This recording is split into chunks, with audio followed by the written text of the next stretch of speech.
going on, guys? Matt Everett here with Lethal Camaro, and today is an awesome day. So Car and Driver posted their hot lap times, and I apologize because I'm going to be looking at my phone a little bit during this video because there's a lot of data to review and a lot of information, but it's kind of exciting, and also kind of, I think some people will be a little disappointed potentially. So if you guys don't know, every year Car and Driver takes cars they can get access to, runs them around their racetrack at Virginia International Raceway, and tests their times. And they've had some pretty impressive cars, ranging from the 918 Spider to the new and final year of production ACR Viper, all the different Camaros, the 01, the new 5th gen, the 5th gen Z28, a lot of that stuff. So the funny thing is there's some really interesting results within that I think a lot of people will be interested in.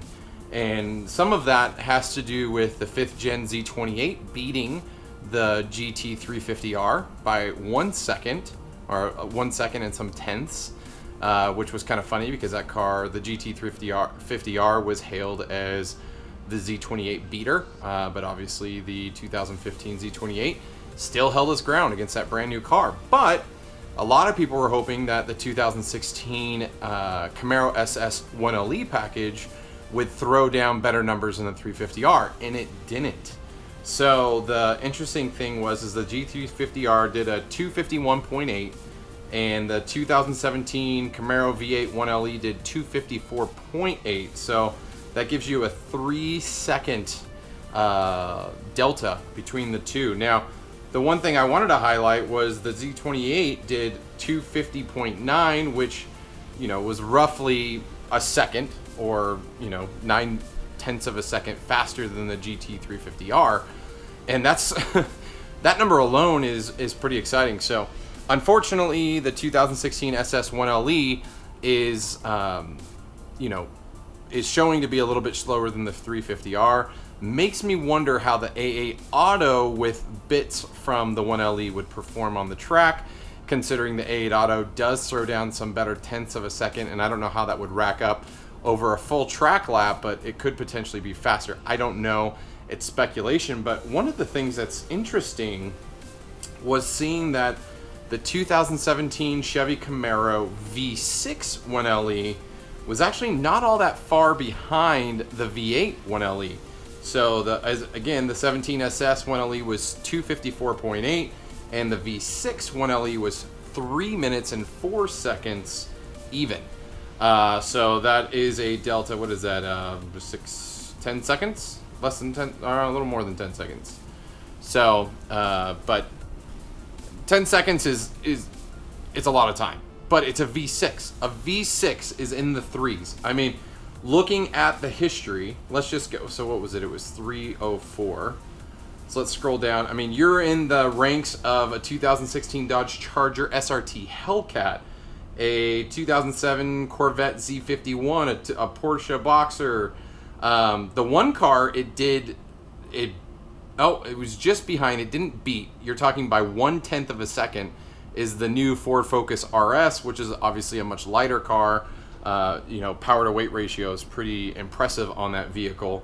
But the V6 also beat, let's see here, I'm going the wrong way, an Audi RS5, an Audi R8, a BMW M6, Audi TT, Mercedes-Benz CLS 630 AMG, Ford Mustang GT.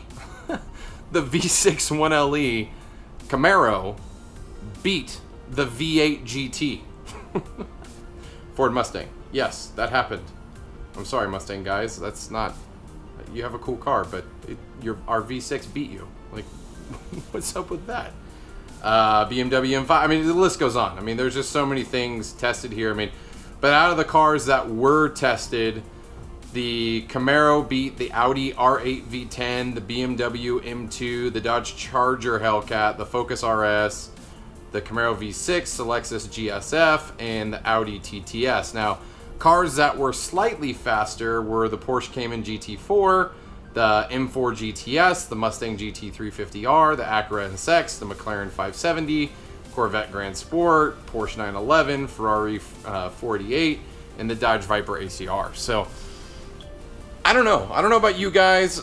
Unfortunately, I believe they did run the SS. I need to.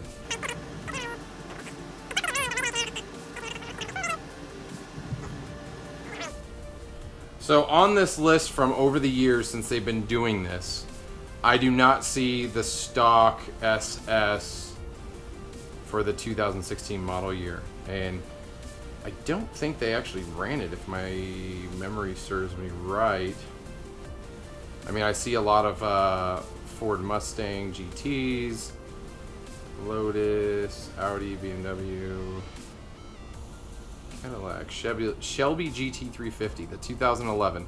The Camaro V6 1LE beats the 2011 Ford Shelby GT500. Well, actually, they tied. Same number. That's kind of cool. There's the Boss Laguna Seca.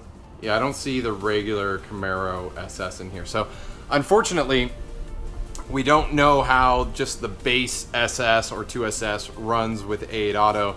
Again, I think in the magazine, they actually have full details of all the cars and how they were spec'd and what they were. Knowing that they were the 1LEs, we know that they were manual transmissions. And we also know that the manual transmissions are a little bit slower than the V8 or the A8 counterpart. So take that as you will, but overall, Camaro did pretty well this year with the 1LE package. It didn't beat the GT3 or the 350R. I know a lot of people were hoping the 1LE package on the SS would do that. Unfortunately, that doesn't seem to be the case. But do know we have the ZL1 coming, obviously not tested here, and potential Z28. We don't know if it's a Z28 or what's coming, but both of those cars seem to be monsters. And if you take into account what the Corvette Grand Sport is doing, which was at the top of the list here in the testing, I'm pretty sure the ZL1 will throw down better numbers than that. So, and then hopefully even more so the Z28. So overall, interesting news today from Car and Driver. Pretty awesome that they do this test and get a hold on some of these amazing cars. But yeah, let me know what you guys think in the comments below. What do you guys think of the results in general? What do you think about the cars that were tested? How do you think our just regular SSs would stack up?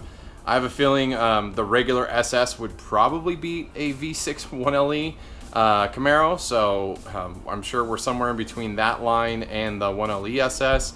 But I don't know if, based on the testing they're doing, I'm pretty sure they won't end up testing just the base SS, unfortunately.